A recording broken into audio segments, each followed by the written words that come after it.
Srimad Bhagavatam, Chapter 27, The Coming of Devahuti. Swayambhu Manu, in the meantime, was travelling fast towards the Bindusaras. With him was his wife Shatarupa and his daughter Devahuti. He had brought costly silks and jewels with him, and he travelled towards the ashrama.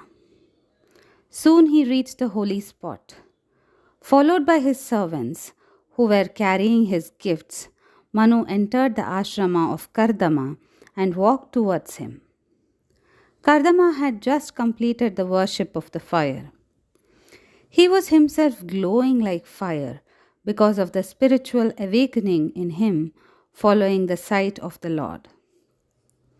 Manu was pleased to see that he was very handsome and that he had eyes which were gentle and full of compassion.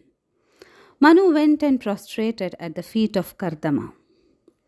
Kardama blessed him and offered him argya, padya, and other customary things offered to a guest. He honored Manu since he was a monarch. Manu received them all with humility and sat at the feet of the rishi. Kardama spoke sweetly to him about the welfare of his kingdom and the happiness of the people under his rule. He said, "I am honored by the visit of such an illustrious person like you. You are the monarch of the world, and you have come to my humble cottage. I honor you because you are the image of Narayana. A king is said to be the Lord himself.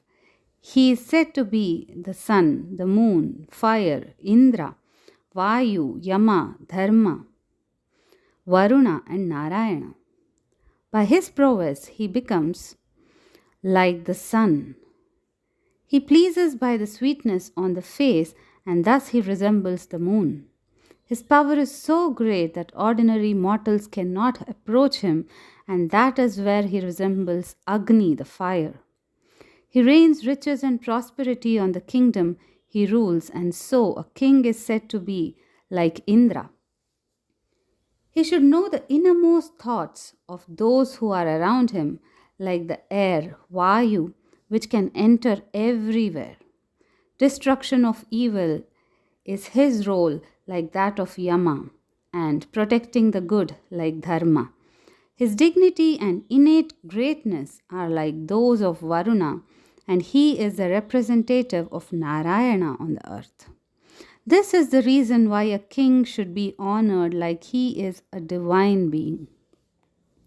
As for the reason which prompted you to come to this hermitage, I will, I assure you, try my best to please you."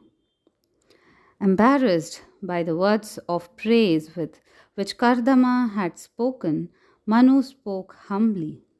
He said, "You have been born from the face of the Lord to propagate tapas, knowledge, selflessness, detachment.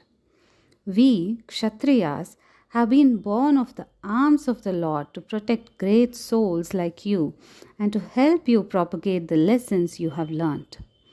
We protect each other, and when you say that you are pleased with my rule, I consider it my great good fortune, and I have been able to please you.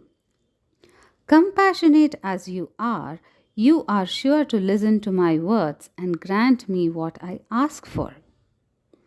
I have 5 children. Uttanapada and Priyavrata are my sons, and my daughters are Akuti, Prasuti, and Devahuti. Being the father of daughters is a difficult state. I am worried as to who will be fit persons to marry my daughters.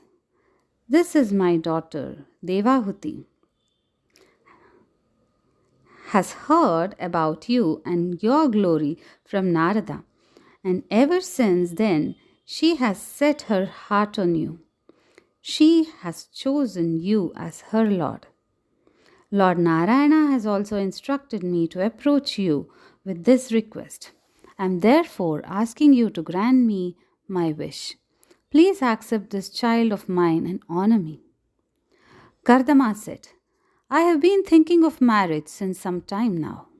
Your daughter, you say, has chosen me as her husband. I'm happy to accept her as my wife. She is beautiful and she does but eclipse the glow of jewels she is wearing. But I must tell you something before I accept her. I will live with her in the Grihastha married state, until she becomes the mother of my children. After that, I will leave her in order to perform tapas and reach the Lord. A man who has followed the three ashramas, brahmacharya, grihastha, and vanaprastha, must need become a sannyasi and renounce his wife, his home, and his children. This is my intention. Manu and Shatarupa then gave their daughter Devahuti in marriage to Kardama. Leaving her behind with her husband in the picturesque spot Bindusaras, the emperor returned to his city, which was called Barhishmati. The city was a holy spot. It was here that the sacred Varaha, while sniffing around the earth, had shed some of the hair from his body. Out of the hair grew grass by name Kusha and Kasha. The official name of this grass is Barhis, and the city was thus named Barhishmati. Manu had performed a yajna on this spot with this Barhis spread on the Yajna Vedi, and this was in the name of Adivaraha. The land which was sanctified thus was named Brahmavarta.